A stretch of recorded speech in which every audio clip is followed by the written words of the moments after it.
Assalamualaikum warahmatullahi wabarakatuh. Waalaikumsalam warahmatullahi wabarakatuh. Alhamdulillahirabbil alamin wa bihi nasta'in wa ala umuri dunya waddin wassalatu wassalamu ala asrofil anbiya'i wal mursalin sayyidina wa maulana Muhammadin wa ala alihi wa sahbihi ajmain amma ba'du.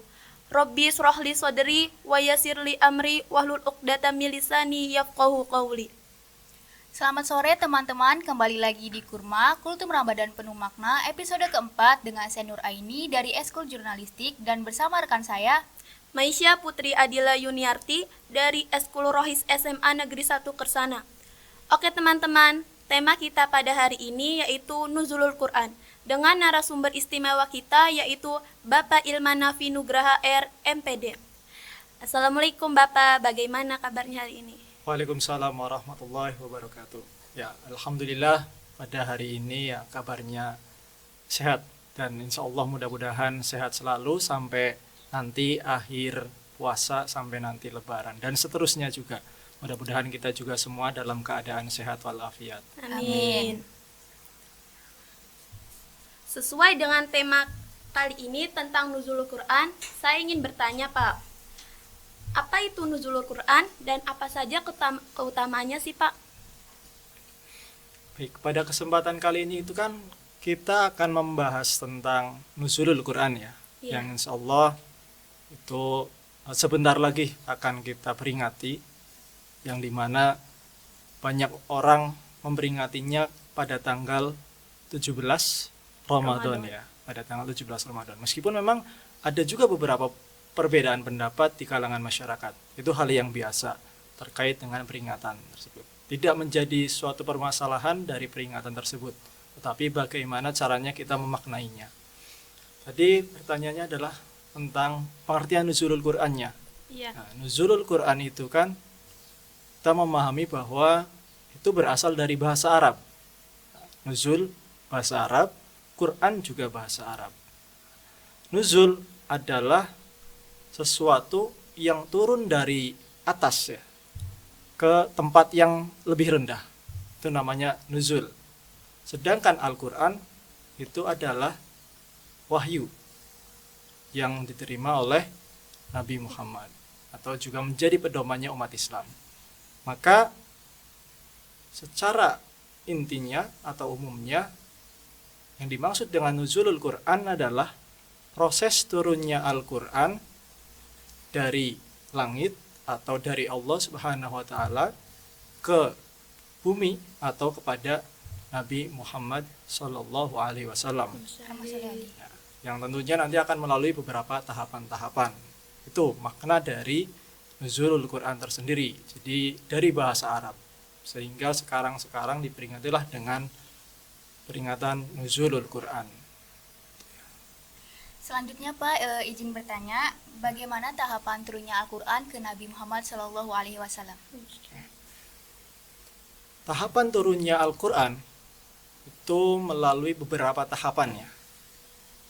Pertama, dari Allah Subhanahu wa taala ke Lauhil Mahfudz.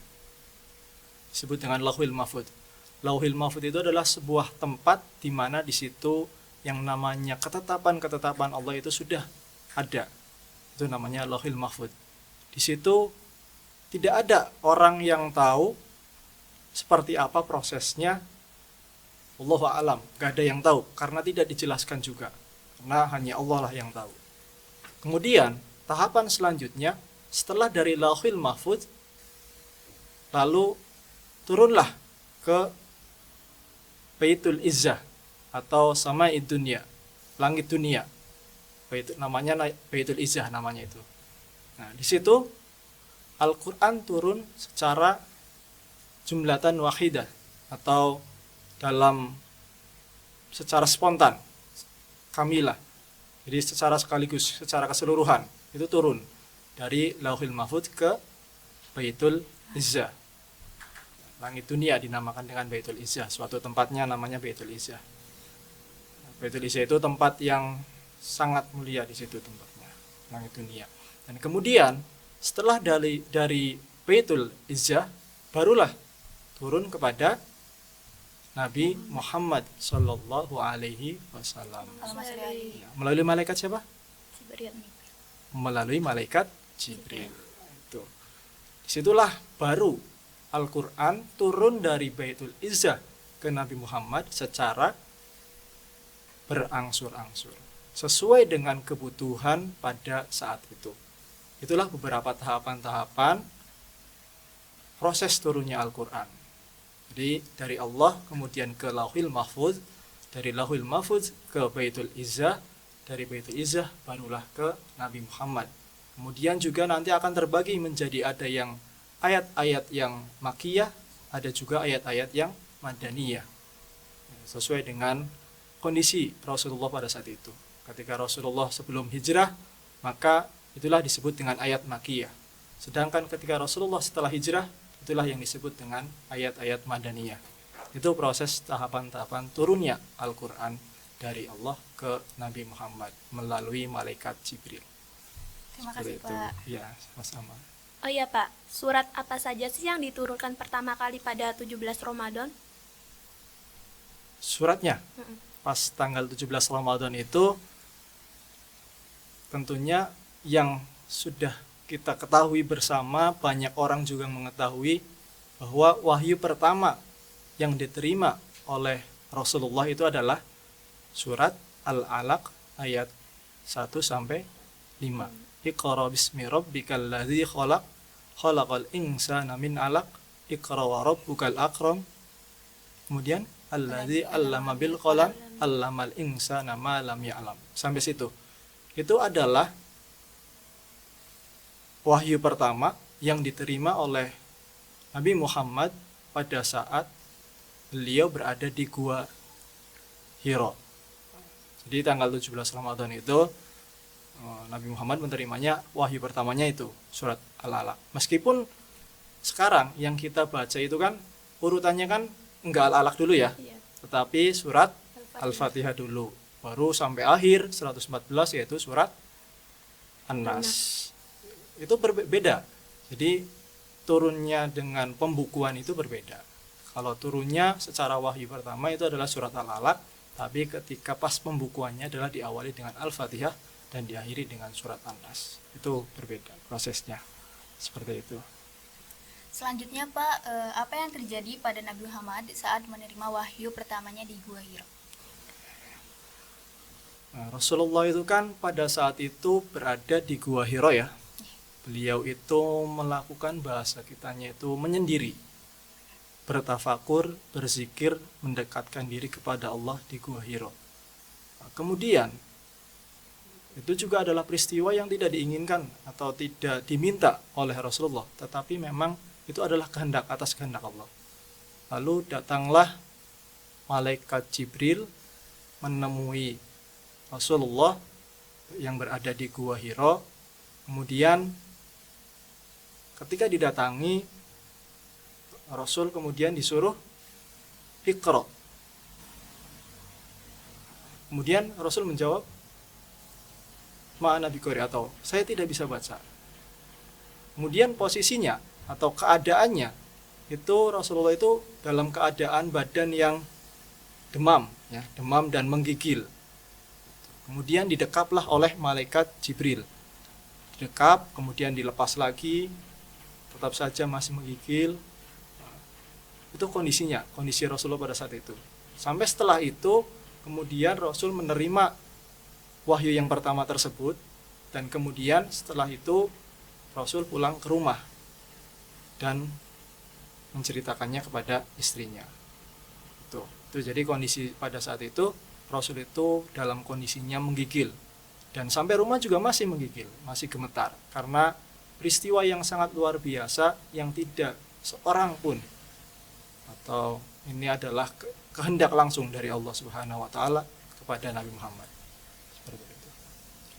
Oh iya Pak, apakah ada saksi mata saat peristiwa nuzulul Quran? Tadi udah dijelaskan ya.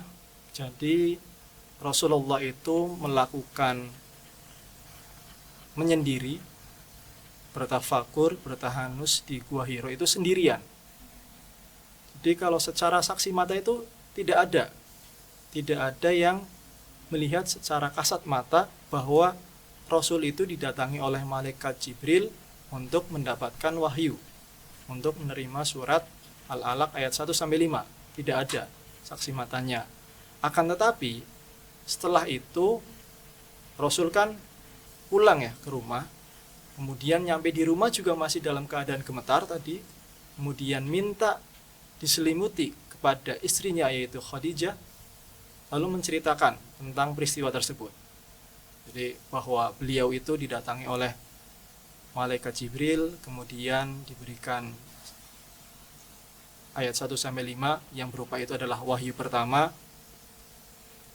Disitulah kemudian Khadijah merespon, ya Rasulullah itu adalah orang yang tidak pernah berbohong, atau gelarnya kan Al-Amin ya, orang yang tidak pernah mengada-ngada. Maka meskipun tidak ada saksi mata, tetapi Khadijah merupakan orang pertama yang mempercayai bahwa peristiwa nuzulul Quran itu benar-benar terjadi kepada Rasulullah Shallallahu Alaihi Wasallam. Allahumma sholli alaihi. Ya, itu. Jadi saksi matanya tidak ada, tetapi ada orang yang pertama kali membenarkan peristiwa tersebut. Iya, Pak. Oke. Selanjutnya Pak, pertanyaan terakhir, apa yang dapat kita pelajari dari peristiwa nuzulul Quran ini dan bagaimana kita dapat menerapkannya di kehidupan sehari-hari? Oke. Baik. Ketika bulan Ramadan kita sering memperingati nuzulul Quran, banyak orang ya di mana-mana, pengajian di mana-mana, di masjid, di musola, di lapangan terbuka, dan juga di tempat manapun orang memperingatinya nuzulul Quran. Tetapi sebenarnya makna sesungguhnya dari nuzulul Quran itu tidak hanya sebatas seremonial biasa saja, tidak hanya sebatas pembukaan, kemudian penutupan, selesai. Tapi bagaimana caranya dari peristiwa nuzulul Quran ini kita bisa memahami dan memaknainya bahwa kita itu sebagai umat Islam benar-benar menjadikan Al-Quran itu sebagai pedoman dalam hidup kita. Caranya tentu dengan membacanya. Kita sering membacanya, apalagi di bulan Ramadan ya. Banyak keutamaan-keutamaan dari membaca Al-Quran. Ya. Sering tadarus nggak nih? Sering. Iya. Sering ya? Iya. Oke, Mbak Maisha sering tadarus? Iya, alhamdulillah, Pak. Alhamdulillah. Mbak Nuraini? Alhamdulillah Pak. Alhamdulillah. Ya itulah keutamaannya. Karena apalagi bulan Ramadan banyak keutamaan. Jadi satu huruf yang kita baca dari Al-Quran itu bernilai 1 pahala. Coba kalau 10 huruf, berarti 10 kebaikan, 10 pahala. Surat Fatihah berapa huruf? Silakan dihitung, nanti berlipat-lipat ganda pahala. Selain membaca, kita juga harus memahami makna dan isi kandungan dari Al-Quran tersebut. Sehingga ketika kita sudah terbiasa membaca, kemudian juga memahami makna dan isi kandungannya, yang selanjutnya adalah menerapkannya dalam kehidupan sehari-hari. Segala hal yang ada dalam kehidupan kita itu sebenarnya semuanya sudah diatur di dalam Al-Quran. Tinggal bagaimana caranya kita mengimplementasikannya di dalam kehidupan sehari-hari. Itu makna dari peringatan nuzul Quran yang sesungguhnya. Jadi tidak hanya sebatas seremonial saja, tetapi lebih dari itu adalah bagaimana kita bisa mengaplikasikannya di dalam kehidupan sehari-hari. Itu ya. Terima kasih Pak. Ya, sama-sama. Alhamdulillah, kurma episode keempat sudah selesai. Terima kasih kepada narasumber atas ilmunya yang insya Allah sangat bermanfaat.